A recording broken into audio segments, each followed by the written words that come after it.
Bienvenido de nuevo al canal. Recuerda que en Te Presto Mi Voz encontrarás los mejores cuentos, historias, audiolibros y relatos de muchos géneros. Narrativa, policíaco,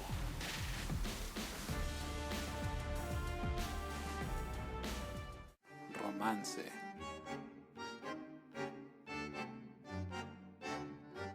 esoterismo,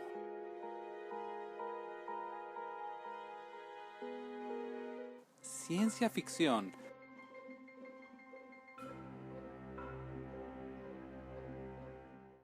También nos puedes sugerir qué títulos o autores te gustaría escuchar y, ¿por qué no? Si escribes o tienes una historia que te gustaría que le pongamos voz y efectos, contáctanos en comentarios o por email. Estaré contento de saludarte y conocer tu historia.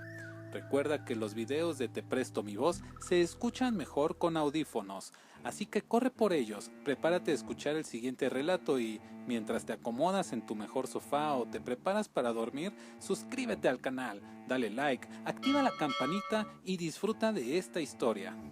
Si te gusta la interpretación y te ha hecho sentir algo, no te dejó dormir, compártela a un amigo y no olvides quedarte pendiente de los nuevos relatos que tendremos. Recibe un cordial saludo, gracias por escuchar y disfruta la siguiente historia. Las leyes del éxito. Paul Clement Yago. Capítulo 6. El éxito de realización. 1. La base. 2. La unidad de éxito. 3. La elección de carrera. 4. Informarse. 5. Decidir. 6. Actuar. 7. Persistir. 1. La base. En el curso de los 3 primeros capítulos hemos demostrado que ciertos individuos dotados de inteligencia o exteriormente favorecidos se encuentran, por decirlo así, predestinados a alcanzar sin grandes esfuerzos los primeros planos del éxito en la vida en que su actividad les introduce. A los otros, es decir, a la inmensa mayoría, a aquellos a quienes la naturaleza no ha provisto sino de medios físicos e intelectuales comunes y corrientes, a los de obscuro origen, les queda la posibilidad de éxito de voluntad más o menos laborioso, pero siempre a base de aplicación. Cuando se habla de aplicación, se evoca a la imagen de personas silenciosamente absorbidas por su trabajo. Esta actividad antitética de la disipación es necesaria, pero no suficiente. La aplicación no es fecunda sino a condición de incluir la agilidad íntegra del espíritu, la concentración de todos los recursos psíquicos con miras a ejecutar o a comprender. Cuando todas vuestras facultades están despiertas y permanecen ingeniosamente orientadas hacia la obtención de un resultado cualquiera, os halláis en estado de aplicación. Para crear la posibilidad de mantenerse habitualmente en ese estado, basta con buscar sin reposo la manera de situarse en él, a pesar de las tendencias al automatismo maquinal y la dejadez, que no dejan de experimentarse sobre todo al principio. Las tareas más sencillas pueden proporcionar la ocasión. Por otra parte, siempre se encontrará una ventaja inmediata al aplicarse de una manera activamente reflexiva. En mi juventud, dice Prentice Mulford, la primera vez que trabajé con mi piocha en una veta de oro en California, un viejo minero me dijo: «Joven, lo hace usted muy mal. Usted debería poner mucha más inteligencia en el manejo de su piocha». Reflexionando acerca de esta conminación, encontré que mi trabajo requería una cooperación de inteligencia con el músculo, inteligencia para dirigir a éste, inteligencia para colocar la pala en donde pudiera coger la mayor cantidad de tierra con el menor desgaste de fuerza, inteligencia para lanzar la palada de tierra fuera de la zanja, y partes infinitesimales, si se puede así decir, en el movimiento de cada músculo durante este trabajo. Encontré que cuanto más fijaba mi pensamiento en la piocha, mejor se trabajaba con ella, más se convertía mi labor en una especie de juego y más tiempo podía continuar trabajando. Encontré asimismo que cuando mi pensamiento se extraviaba hacia otros objetos, cualesquiera que estos fueren, menos placer experimentaba yo en el trabajo y más fastidioso resultaba este para mí. Esto demuestra que si al parecer no se trata sino de trabajar físicamente, la aplicación se muestra ya fecunda, y lo es aún más cuando la tarea material obliga a diversas series de movimientos, de actos, de operaciones coordinadas, por ejemplo, en las diversas ramas de la artesanía, donde la perfecta ejecución de la obra necesita rigurosamente la comprensión y el dominio de las fases sucesivas de su elaboración, pero donde obra con más evidencia la puesta en juego de toda la actividad cerebral es en el trabajo puramente intelectual, desde la contabilidad elemental hasta la organización, la creación y la abstracción. Es de notar que un cierto género de trabajo puramente intelectual se impone más o menos a todo el mundo, incluso al más iletrado de los operarios. ¿Quién se ve libre de buscar orientaciones, de observar, de interpretar sus observaciones, de calcular las posibilidades o, más sencillamente, de examinar y decidir? Si la vida profesional no obliga a ello, lo exigirá la vida privada. Luego, la resolución de los diversos problemas de orden diverso que la existencia nos impone depende directamente de la agudeza que somos capaces de aportar en la búsqueda de su solución. Se ve claramente el interés que tiene la progresiva fijación de la aptitud al estado habitual de aplicación. Esa fijación, nada sino el ejercicio sería capaz de promoverla, ejercicio que en este caso consiste en proceder de una manera vehemente y reflexiva en todo aquello que haya de hacerse, buscando a la vez la perfección, la rapidez y la habilidad. La persistente puesta en práctica de esta fórmula transforma no solo en éxito la insuficiencia, sino que también sustituye la monotonía pesada de las tareas aburridas por el placer profundo de la iniciativa actuante.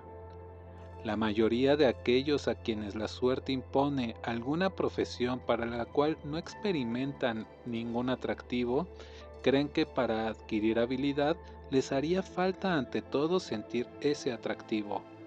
Pero la atención crea la desbrisa, que a su vez determina el atractivo. Por eso se experimenta a veces un placer muy vivo por ciertos empleos que las circunstancias obligaron a aceptar y después a ejecutar seriamente. Esto no es un resultado inútil, puesto que puede llegar a ser el punto de partida del éxito. 2. La unidad de éxito.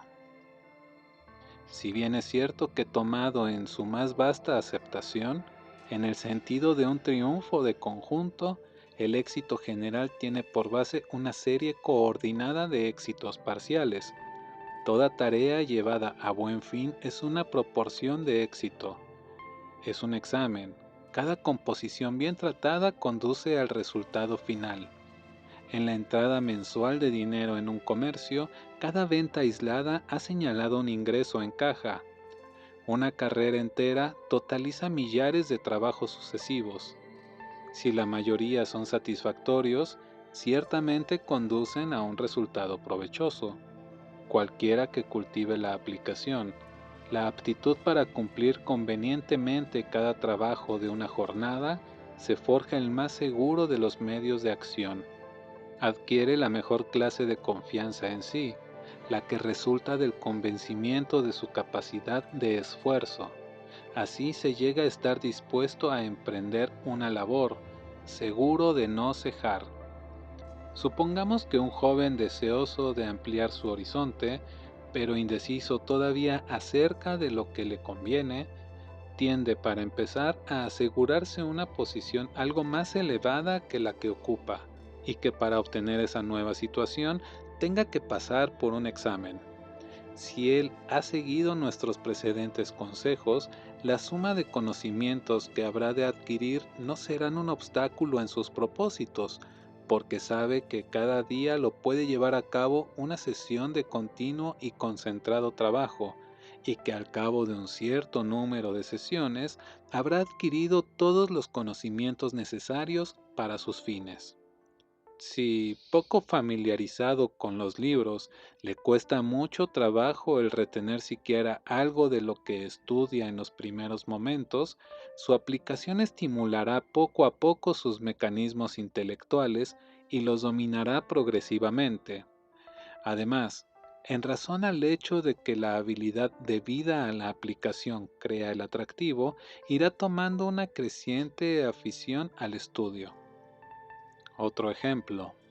He aquí un hombre que, carente de una formación práctica seria y de mentores esclarecidos, ha vacilado, vivido sin cuidados desde su adolescencia hasta la madurez o hasta después de alcanzar esta.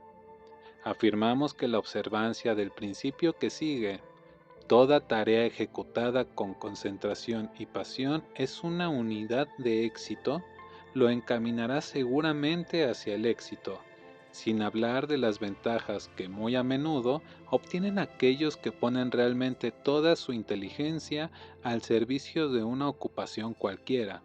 La convicción de haber llegado a ser capaz de producir irreprochablemente impulsará muy pronto al interesado a tomar alguna iniciativa personal, aunque sea para sacar partido de sus momentos de ocio, ejercitando a no proceder jamás de una manera mecánica y a aportar en todo caso tino y norma, triunfará de las dificultades que en otros tiempos le habrían causado molestia y rencor. En algunos años podrá perfectamente proveerse de grandes recursos y asegurar su porvenir. De una manera general, hay grandes probabilidades de éxito para toda persona que se empeñe en llegar a ser experto en su profesión y que lo subordine todo a ese objetivo hasta que lo haya logrado. Para esto basta inspirarse constantemente en el principio.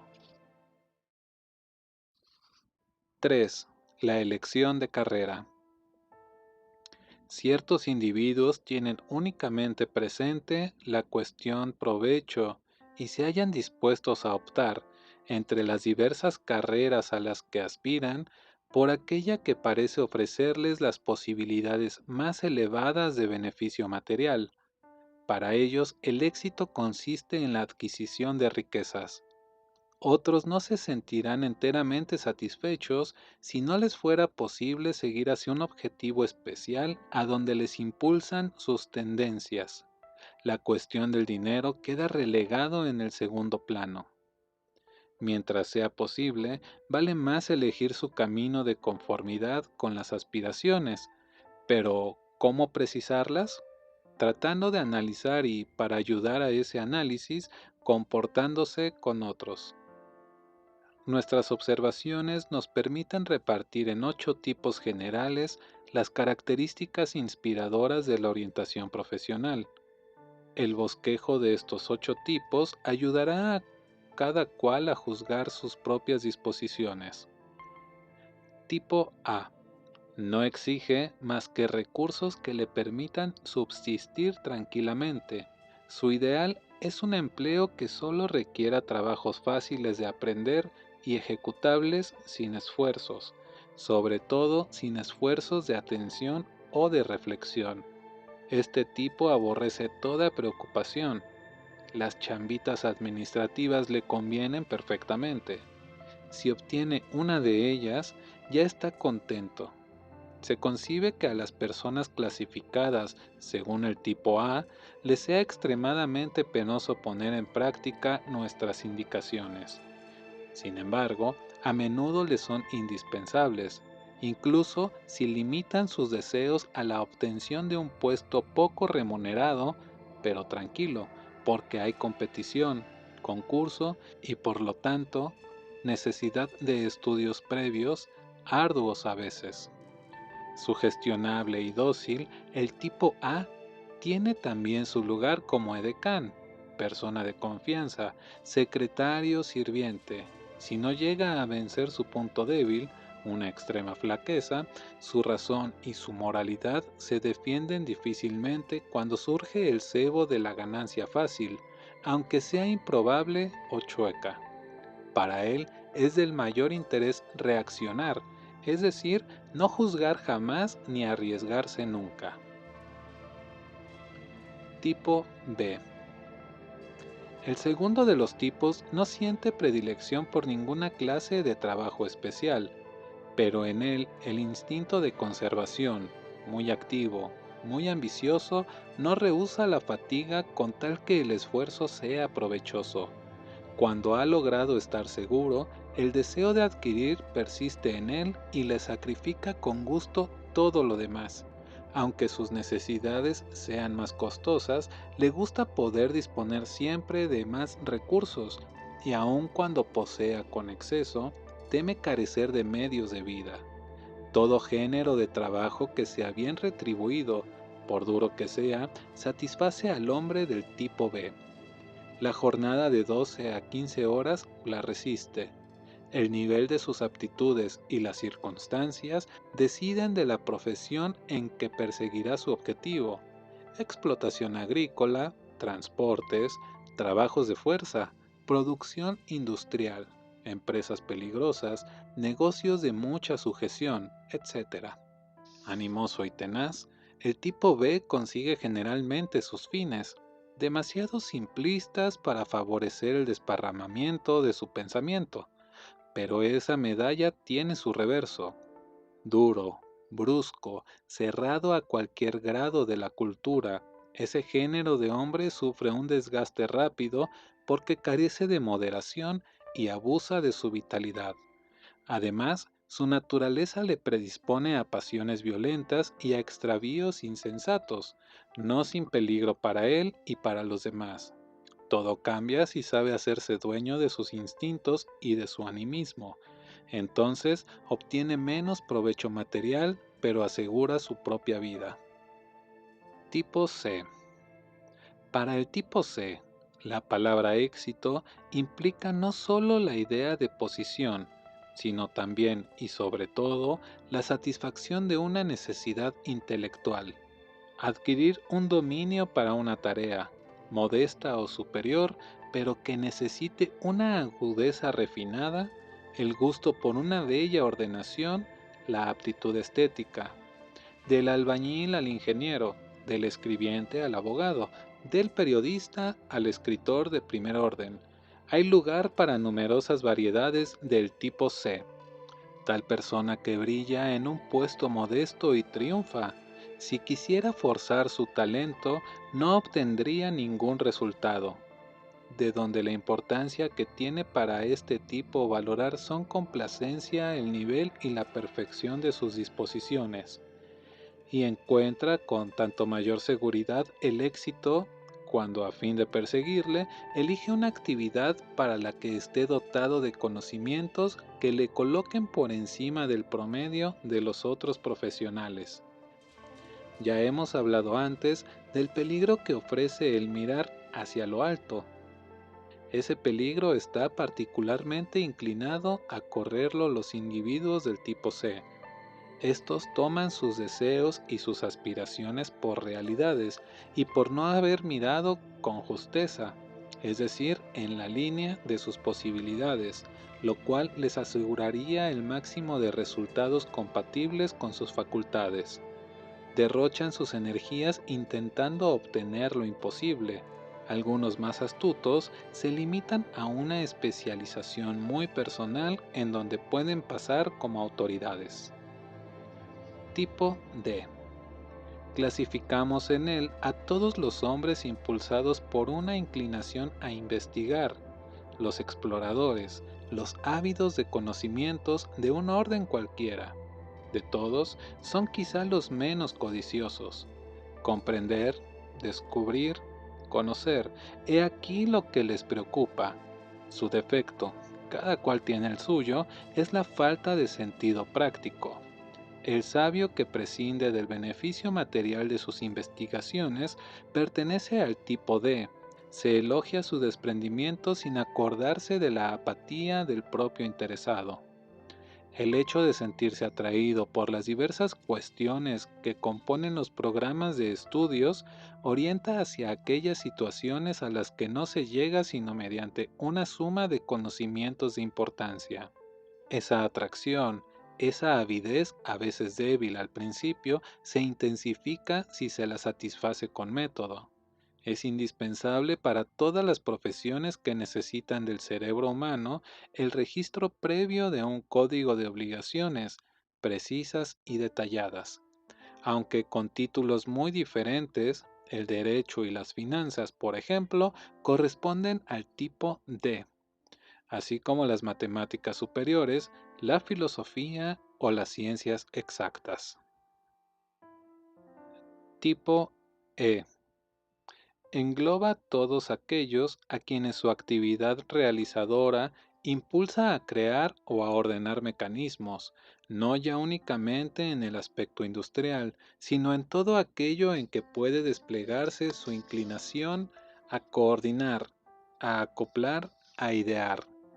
Resuelven los problemas prácticos más fácilmente que cualquiera. Nadie mejor que los individuos del tipo E tienen el sentido de la ley de la oferta y la demanda, de la mejor realización del trabajo, de los elementos necesarios para un resultado cualquiera. Es el temperamento E el que hace al mecánico y al ingeniero de valía, al vendedor y al hombre de empresa, al agente diestro y al diplomático sutil. En otro punto de vista, la enseñanza requiere hombres del tipo E, porque estos tienen el sentido de adaptación que permite exponer todas las cosas de manera tal que son entendidas claramente. Las letras, las artes aplicadas, la psicología figuran también en el campo de sus posibilidades. La idiosincrasia que les caracteriza implica cierta inclinación al desconcierto.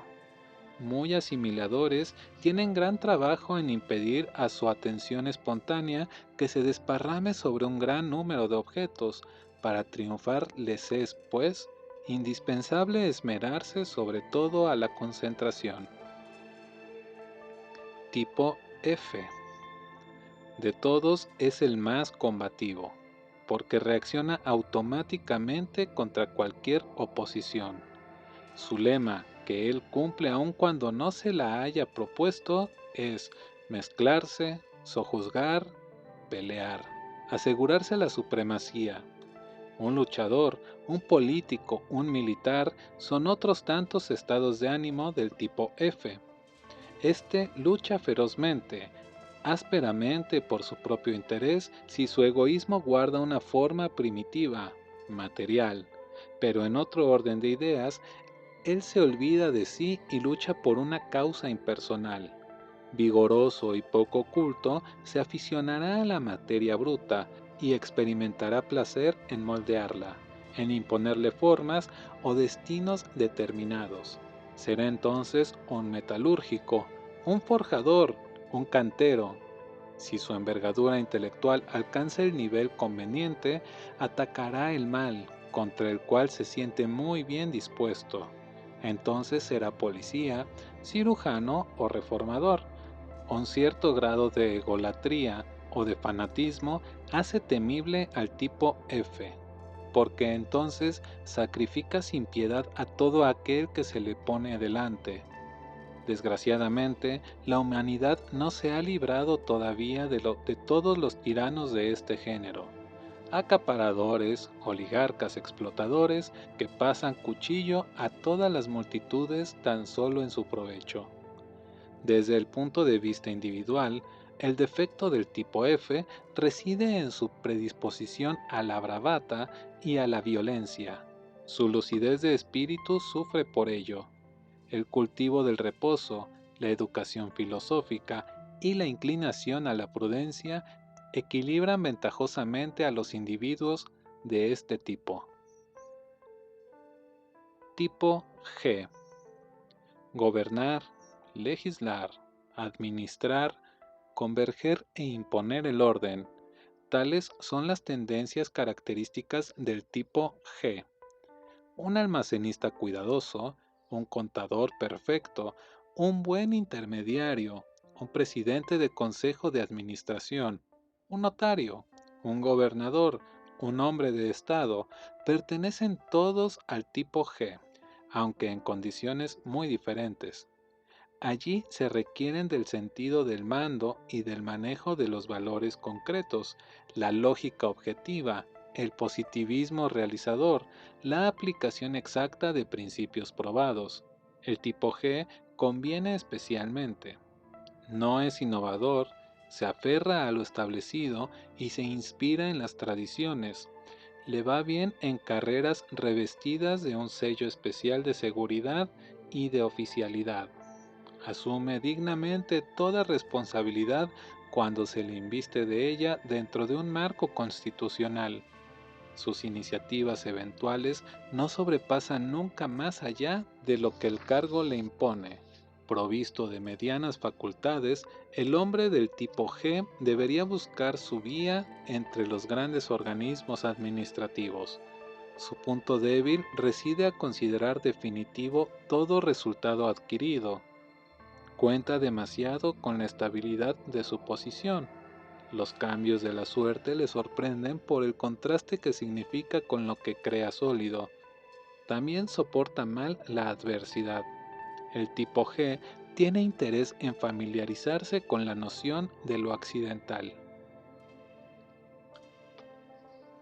Tipo H. Este tiende sobre todo a la independencia.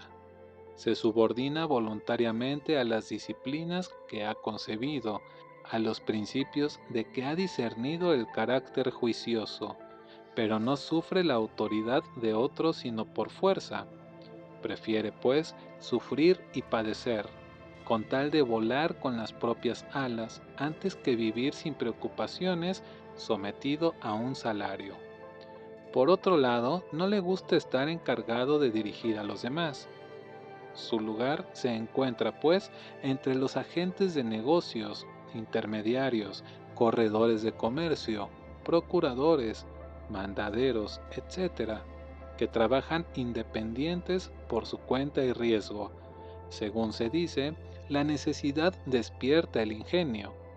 Bajo el silencioso gobierno de este ineluctable patrón, las naturalezas del tipo H fortalecen poco a poco sus aptitudes al éxito si durante el aprendizaje, a veces prolongado, saben oprimirse, contenerse y tener aguante. Esas 8 grandes secciones, esbozadas a fin de abrir la imaginación del lector y ayudarle a hacerse cargo de las tendencias que le pueden guiar profesionalmente, no pretenden establecer tipificaciones absolutas, ya que estas últimas son excepcionales. Casi todos nosotros estamos incluidos en 2 o 3 de los tipos descritos antes. Si el lector adivina a cuáles pertenece y en qué grado, le inspirará sin duda acerca del género de actividad que mejor se adapta a su personalidad.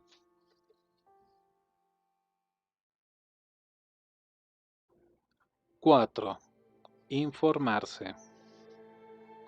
Cuando alguien se esfuerza en actuar con propósitos ya decididos, procura eliminar la mayor parte de los elementos de fracaso.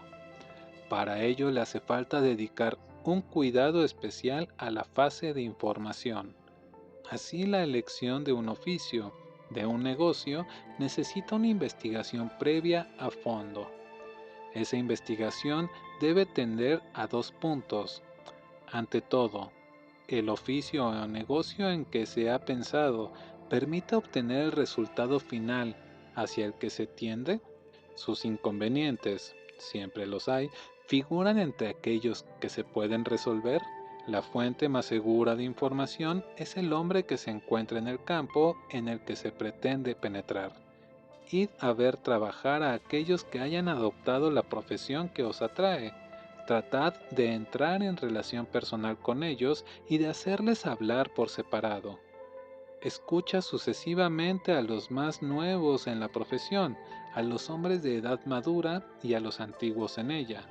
Es el mejor medio de lograr una documentación verdadera y detallada. Para estudiar el valor de un determinado género de negocios, para conocer exactamente sus resortes, el fondo de él y hasta sus secretos, es indispensable iniciarse mediante la práctica, entrando como empleado o colaborador a una casa en la que se trate el género de negocios en cuestión. Será imprudente asumir de pronto la dirección de un establecimiento, por ejemplo, un hotel o una librería, antes de poseer la experiencia que se requiere. El número considerable de personas cuyo capital laboriosamente adquirido se funde en pocos meses, a pesar de sus afanes, porque emprenden sin preparación un negocio que no conocen, nos ha sorprendido siempre, así como la ceguera de aquellos que se lanzan a lo loco a una empresa de la que no han calculado los riesgos. Se dice que la fortuna ayuda a los audaces. He aquí un aforismo cuyas víctimas son incontables. A decir verdad, la fortuna no sonríe con largueza más que a los audaces fríos y prudentes. 5. Decidir. Entre aquello a que se quisiera llegar y a lo que puede lograrse de inmediato, media un gran paso, que puede motivar la indecisión y el descorazonamiento. Sin embargo, con trabajo y paciencia, las lagunas se llenan, los medios se adquieren y las etapas se franquean. De tales etapas, la primera consiste en alcanzar un objetivo al que se esté muy cercano desde la última etapa. La principal decisión a tomar es de iniciar la marcha. Tal como vimos, el éxito en cualquier asunto en conquistar consiste en un nivel de instrucción algo más elevado que el indispensable y un conocimiento técnico, detallado, extenso y preciso. Antes que nada, lo que hay que decidir es el tomarse el tiempo indispensable a imponerse la aplicación necesaria para adquirir los conocimientos especulativos y prácticos que sean necesarios. Algunos años de asidua aplicación conducen al éxito a aquel cuya única preocupación es la de llegar a ser hábil en alguna ocupación y aprender a lucrarse hábilmente de ella. Muchos saben cómo hacerlo, pero se acobardan ante el esfuerzo. Otros ilusos que se creen maestros en la profesión significa cuando apenas si acaban de comenzar el aprendizaje. Una clara visión de las realidades muestra la absoluta necesidad de emprender con decisión el camino para conquistar el éxito. 6. Actuar. A medida que se trata de ejecutar un plan con método, de dedicarle todos los pensamientos y todo el tiempo, las trabas y los desvíos parecen multiplicarse. Después de haber vencido las de carácter interno, hay que descomponer las imposiciones del exterior. De allí la importancia de las indicaciones preparatorias dadas en los capítulos. La autosugestión, de la que se habla mucho, puede prestar aquí buenos servicios a condición de que no se espere de ella más de que puede dar. La creación y el retorno frecuente de imágenes propias para fortalecer la firmeza en la ejecución de toda cosa resuelta. ¿Qué imágenes hay que crear? Primeramente, la de resultado, a fin de estimular el interés. En segundo lugar, la de la satisfacción inseparable del hecho de imponerse una obligación o bien una renuncia previamente decidida.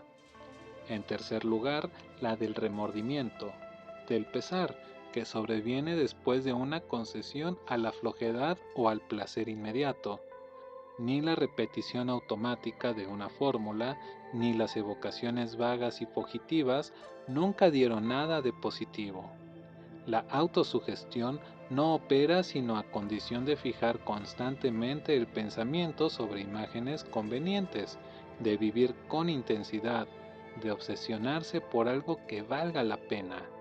Los trabajadores infatigables actúan incansablemente porque dos o tres pensamientos ardorosos les obsesionan constantemente.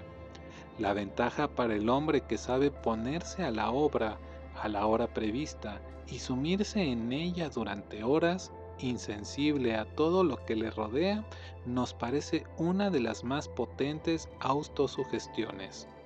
Potencia de trabajo y capacidad de esfuerzo continuado. Si se representa clara y constantemente que en ello reside lo esencial y que todo lo demás es secundario, la significación de esas dos prerrogativas alcanzarán con toda certeza el grado que determina la acción. 7. Persistir. Por muy buen criterio con el que se proceda, siempre habrá reveses, errores de cálculo, obstáculos imprevistos, dificultades accidentales, etc. Hay que estar resuelto a mirar de frente todas esas adversidades, a organizarse en forma que se reduzcan al mínimo sus efectos y a demolerlas mediante la persistencia. Así se obtendrá siempre algo, ideas nuevas, un progreso en la invención o la firmeza, a veces incluso una ventaja reparadora. En los negocios, el éxito viene a menudo del hecho de haber sabido perdurar, porque entonces se adquiere experiencia, se logra una clientela y aparecen las oportunidades. Todo negocio sano, todo hombre de valía llegan a buen fin a condición de aguantar. Como todas las demás manifestaciones de la voluntad, la constancia tiene su origen en una postura espiritual, de la que se adquiere la costumbre a fuerza de práctica. Las ocasiones de ejercitarse menudean, ya sea un texto que de pronto no comprendemos y que nos fatiga, o una tentación súbita en pleno trabajo, o la aparición de un inoportuno que quiere que le sacrifique la hora destinada a cualquier asunto personal. Porfiemos cada caso, analicemos palabra por palabra el texto difícil y examinemos claramente las explicaciones que preceden. Neguémonos a ceder al intempestivo deseo disociador de la aplicación. Declinemos cortésmente, pero sin ceder, toda incitación a suspender la ejecución de lo que llevamos entre manos. La repetición de esos actos de firmeza reforzará la persistencia, que a su vez desgasta el obstáculo como la gota de agua corroe la piedra.